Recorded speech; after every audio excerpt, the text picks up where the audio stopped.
कर्नाटक विधानसभा चुनाव में कांग्रेस पार्टी को प्रचंड जीत हासिल हुई। पार्टी ने 224 में से 135 सीटों पर जीत का परचम लहराया है। राज्य के 43% वोटरों ने कांग्रेस के हाथ पर भरोसा कर 5 साल का वादा लिया है।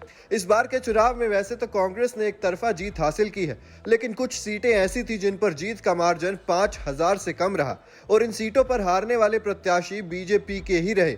चुनाव आयोग के आंकड़ों के मुताबिक राज्य की 224 में से 111 सीटें ऐसी रही जिनमें बीजेपी दूसरे नंबर पर रही है। इनमें से भी 12 सीटें ऐसी हैं जिनमें कांग्रेस प्रत्याशियों की जीत का अंतर 1000 वोटों से कम रहा। बेंगलुरु क्षेत्र की जयनगर सीट पर तो कांटे की टक्कर देखने को मिली है। यहां बीजेपी की तरफ से मैदान में उतरे सीके राममूर्ति ने कांग्रेस विधायक सौम्या रेड्डी को 16 वोटों के मामूली अंतर से हरा दिया। इस साल आए कर्नाटक के नतीजों में ये जीत का सबसे कम अंतर है। बता दें कि इस बार 42 ऐसी सीटें थी जहां हार और जीत का अंतर कुछ हजार वोटों से हुआ।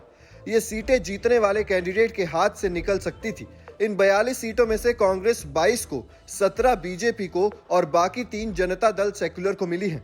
वहीं नतीजों से यह भी निकल कर आया है कि ग्रामीण सीटों पर कांग्रेस पार्टी ने अपना वर्चस्व स्थापित किया है। कर्नाटक के ग्रामीण इलाकों की 97 में से 74 सीटों पर कांग्रेस ने 10,000 से ज्यादा वोटों के अंतर से जीत हासिल की है, जबकि पिछले चुनाव में इन सीटों की संख्या 23 थी।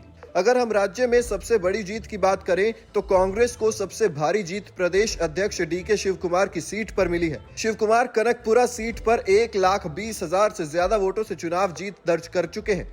इस सीट से ही 2018 में डीके शिव कुमार ने जीत दर्ज की थी। हालांकि तब जीत का अंतर 79,000 वोटों के करीब था। पिछले चुनाव के नतीजे की तुलना इस बार के चुनाव नतीजे से की जाए तो शिव कुमार ने इस बार करीब 44,000 वोटों की छलांग लगाई है। कर्नाटक के नतीजे के विश्लेषण में यह बात भी